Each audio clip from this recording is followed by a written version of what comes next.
If I was a gambling man, I would be willing to bet that Proposition HH this November is going to pass and pass pretty significantly. Probably 60% or more are going to vote to see this pass, which ultimately is going to reduce the amount of property taxes you are going to pay by way of increasing the initial reduction from $15,000 to $50,000 and the assessment rate to about 6.7%. The Colorado Supreme Court passed or is going to allow Proposition HH to be on this November's ballot. It is a big deal. And we are talking to you live in Fort Collins every Wednesday night at 6 p.m. about things that have happening, city council, and developments under review. We've got a lot to talk about tonight, so we will jump right in.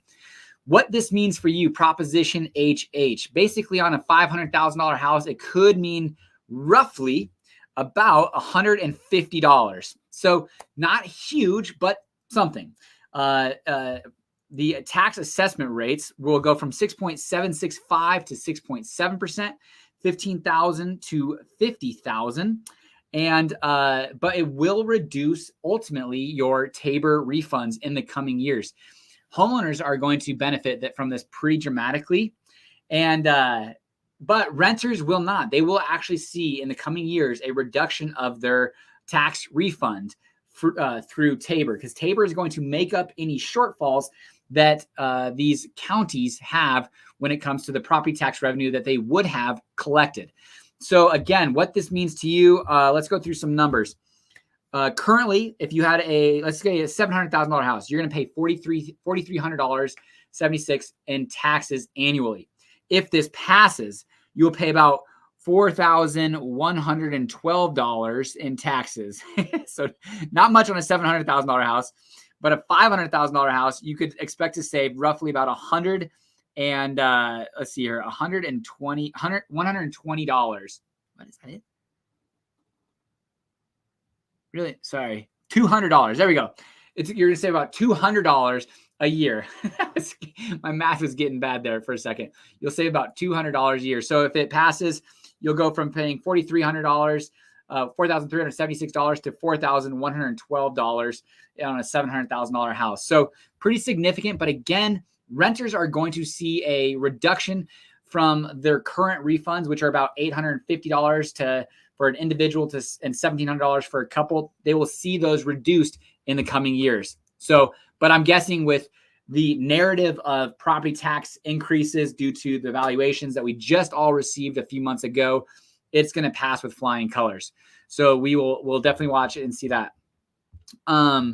Let's see here. Another thing, Boulder City Council. They raised the occupancy limits with a landmark city council vote of 6-3, essentially moving from 3 unrelated individuals to 5 unrelated individuals. They suggested that there was about 5,000 housing units in Boulder that were in non-compliance anyway. So essentially people weren't even following the rules. And their idea was, let's bring these people into compliance. Let's potentially impact affordability. Lots of conversations. The proponents of occupancy laws are suggesting that, hey, if we increase occupancy, there could be cars, trash, nuisance, noise in these kind of single family suburban type areas. Opponents of the occupancy limits are suggesting that this is impacting affordability. And if you have 4, 5, 6 bedrooms in a house, why can't you have those bedrooms? And I put a question on our YouTube channel that asked, what are your thoughts? And there's definitely relatively an even split. Fort Collins is absolutely considering what they should do. And it actually might be on our ballot this November that just says, should we discussing occupancy laws? So it's kind of putting it to us. Does the city of Fort Collins want city council to address occupancy laws? And I liked what Jenny Arndt said, to say, hey, let's let the people decide if this is a topic that we want to discuss. And who is it? Is it a loud minority that is making waves about these occupancy laws, or is it more of a even split? So potentially could see that September 5th, City Council will discuss if that is going to be on the ballot, if they should discussing occupancy laws. But Boulder kind of leading the way in the sense of occupancy loss. So maybe we sit back a year or two. I mean, this occupancy loss has been in place for many, many years.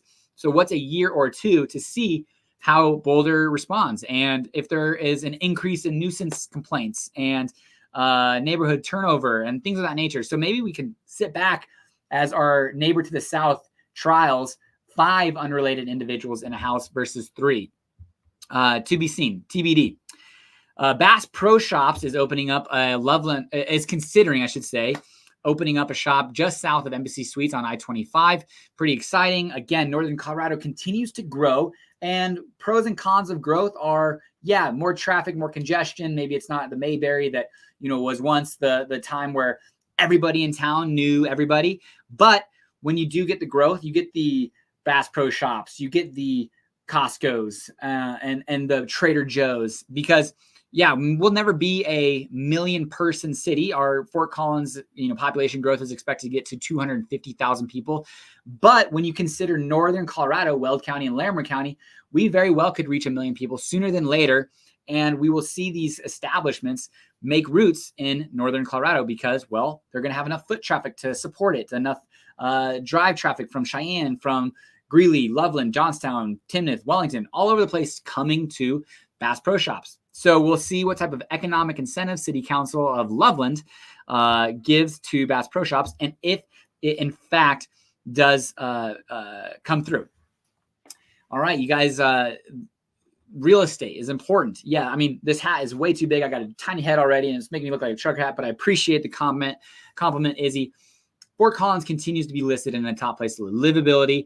While they didn't provide rankings, it was a quality of life score out of 1,000, and Fort Collins had a quality of life score of 755 out of 1,000, which was the highest ranked city on the list from Colorado, which also had Littleton, Colorado Springs, Loveland, and Longmont. Interesting to see not Boulder on there and Denver. But that being said, Fort Collins was on there, listed as a top 100 U.S. city. And location, real estate, people want to live in great places, remote work. So unfortunately, we're not going to see this huge dip in population, which is going to have increased supply of houses and a decrease of housing prices. So Crystal Ball says that minimum housing prices stay pretty strong with these lists continuing to come out. So love them or hate them, they're happening. This weekend, there's a lot to do. Spring Creek Gardens is having a gala tomorrow or Friday night. It is from 5 to 8 p.m. It costs $95 per person. Music, drink, food. Unfortunately, I'm not going to be here. I feel really guilty because there's 2 things that I really would like to do this weekend. It would be a great date night for us on Friday night to go to this basically the Spring Creek Gardens celebration. And also Tour de Fat. Tour de Fat started 1999, and essentially it was paying homage to how New Belgium in 1991 basically got its start, where one of the founders was riding around on his mountain bike through Europe and was drinking beer, really enjoyed Belgian beer. And he had a nickname of Fat Tire because that just wasn't common back then for riding around your bike to different establishments.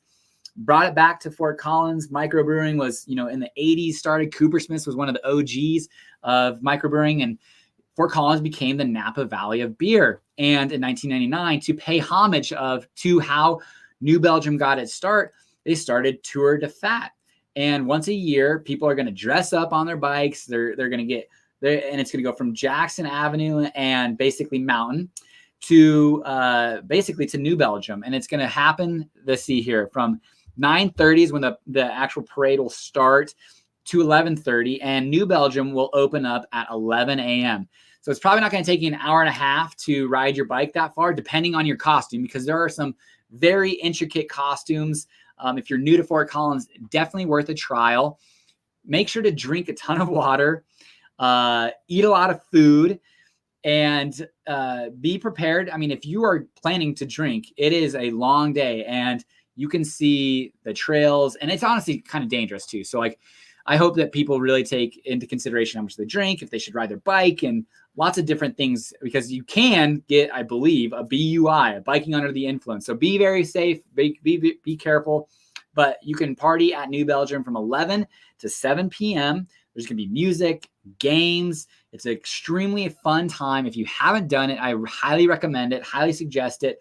Go take your family. It is family friendly, and explore one of the things that Fort Collins is very fond of, and places across the country are doing similar things, but we've been doing this for over 20 years. It is a great event. You don't have to get dressed up. You can just go down and enjoy the costumes, the atmosphere, but it will be a packed house downtown. So if you aren't planning on going there, or if you are traveling, travel around, get around there. Don't necessarily get stuck in the Tour de Fat situation. What makes Fort Collins great? Volunteering. There is a volunteering summit August 26th from 10 to 6:15 p.m. at the Lincoln Center. And essentially it is to celebrate volunteers, but also to understand where and how you could volunteer in Fort Collins. You know, there's a lot of different things that require volunteer help. And if you are in a position or able or wanting to give back to a community that gives so much to its citizens and gives so much to, its individuals, and is such a beautiful place, volunteers and people freely giving their time is something that we are very fortunate to have in this world. So if you're wanting to get more information, on August 26th at the Lincoln Center, pretty much an all-day event to go get more information.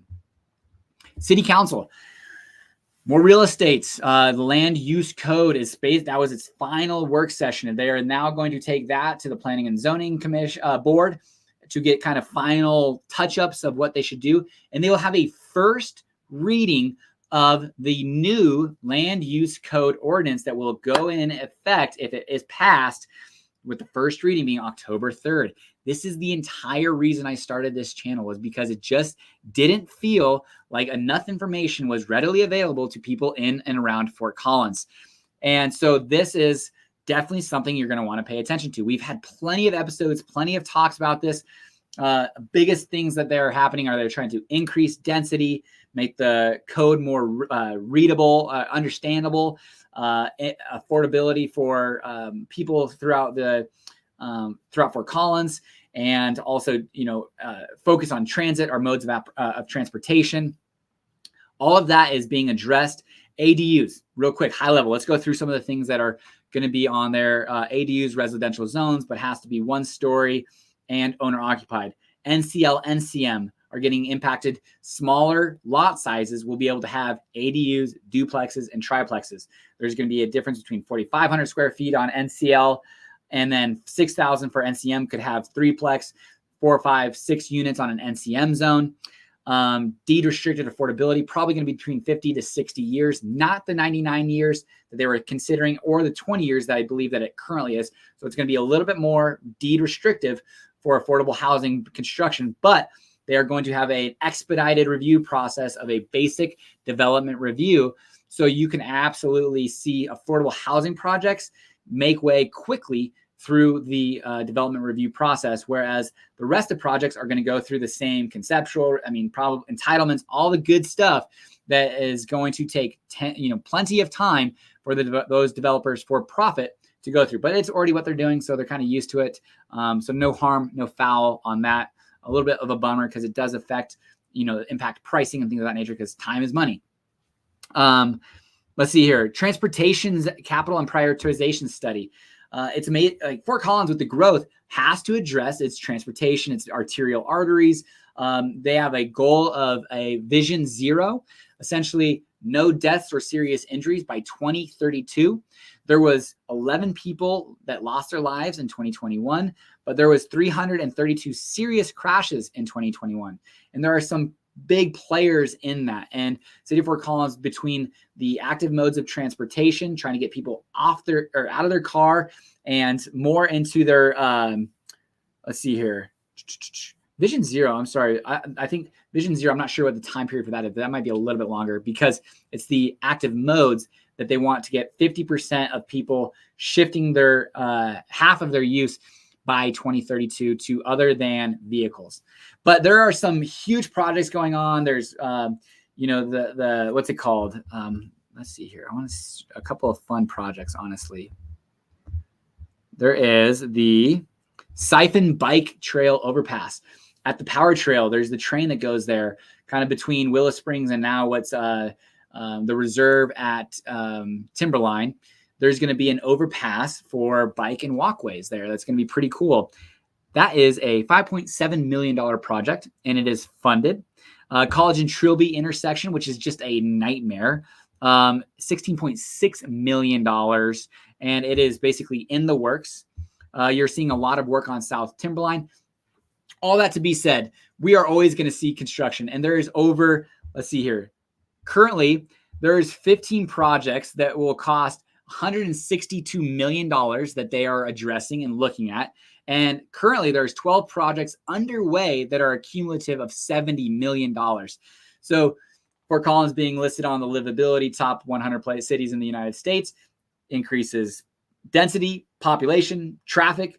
We need to address those concerns, tax shortfalls, property taxes. It's all crazy stuff, but this is hopefully an informational channel that you can understand at least a little bit what's going on, where you can get involved to volunteer, where you need to understand to vote, and city council members, maybe who to address. If you ever have any questions, don't hesitate to reach out. We are licensed real estate agents. So yes, we do have a benefit of working in real estate and being an asset. So give us a call, text, or email if that is what you guys are trying to do. We'd love to work with you. Our team is phenomenal. I absolutely love them, except for getting a big hat with a guy with a small head.